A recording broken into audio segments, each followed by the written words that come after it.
Hey, you ever have one of those moments where the world just flips upside down, and you're left wondering who you even are? That was me, Jack Harper, not too long ago, a guy in a sharp suit, running a real estate empire in downtown Carson City, thinking I had it all figured out. Then a kid named Lila, barely 11, with a beat-up backpack and eyes that had seen too much, changed everything. It was a rainy night, and I'm on a city bus, soaked, humiliated, my wallet and phone gone after a mugging in an alley I had no business being in. I'm standing there, arguing with the driver, a guy with a mustache like he's auditioning for a 70s cop show who's barking, "No fare, no ride, pal." Nobody on that bus moves, nobody cares. They're all staring at their phones or out the window like I'm invisible. Then this kid, Lila, steps up, her hoodie 2 sizes too big, pulls out a handful of crumpled coins, and says, real quiet, "I got him." I'm floored. This girl, who looks like she hasn't eaten a proper meal in days, is bailing me out. I mumble a thanks, sit down, and she slides in next to me, not saying a word, just watching the rain streak the windows. I ask her name, and she says, Lila. And don't get all mushy, I just didn't want you stuck out there. Her voice, man, it's got this edge, like she's fought for every scrap of peace she's got. I ask where she's headed, and she shrugs. Nowhere special. Maybe the underpass on 4th. It's dry if you beat the crowd.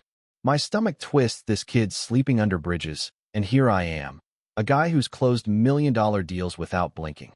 We end up at a greasy spoon diner, and she's scarfing down eggs like they're a luxury, tucking half a slice of toast in her bag for later. I'm watching her, and it hits me I've been blind, wrapped up in my high-rise life, while kids like Lila are out here surviving on grit and scraps. That night, I can't sleep. I'm pacing my penthouse, the city lights mocking me. Lila's words keep looping. I just didn't want you stuck. I'm supposed to be the one with power, but she's the one who showed up for a stranger. So I decide I'm done sitting on the sidelines. I start dreaming up a place, not a shelter, not some cold institution, but a real home for kids like her.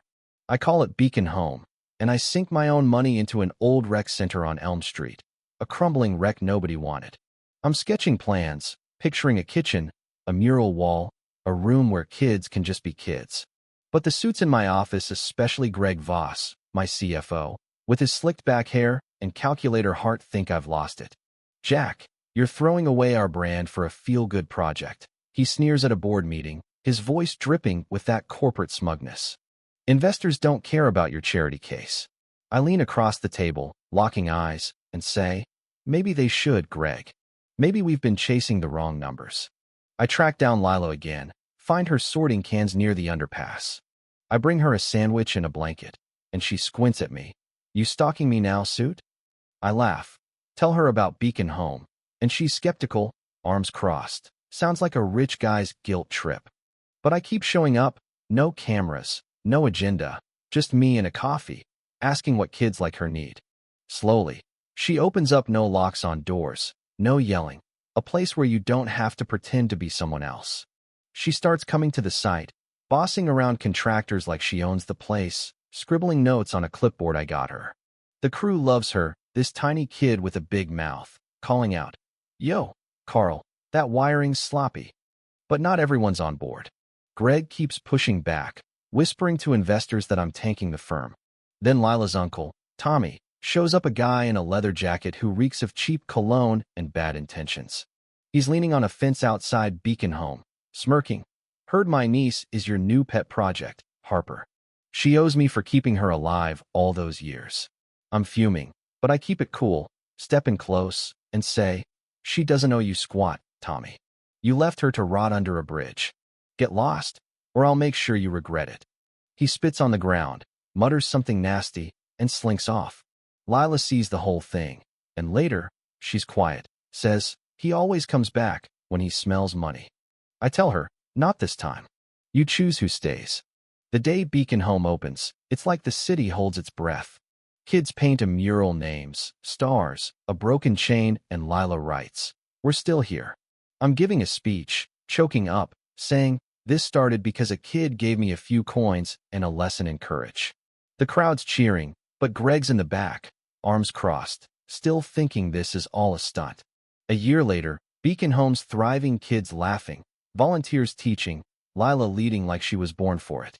But the city's watching, throwing audits and red tape, and Greg stirring up rumors, saying I'm using the kids for clout. I fight back with truth stories, not just numbers, about Lila, about a girl named Sarah who painted her name for the first time. We raise $500,000, and the city matches it, but it's Lila's voice, raw and real, that seals it. Now, Beacon Home's more than walls, it's trust, it's home. I'm sitting with Lila, looking at that mural, and she says, "You didn't disappear, Jack." I smile, "Neither did you." But here's the thing, can a place like this last when the world's always waiting to tear it down? What do you think? Is it enough to build something good, or do you have to keep fighting to protect it? Drop a comment, share your take. I'm all ears.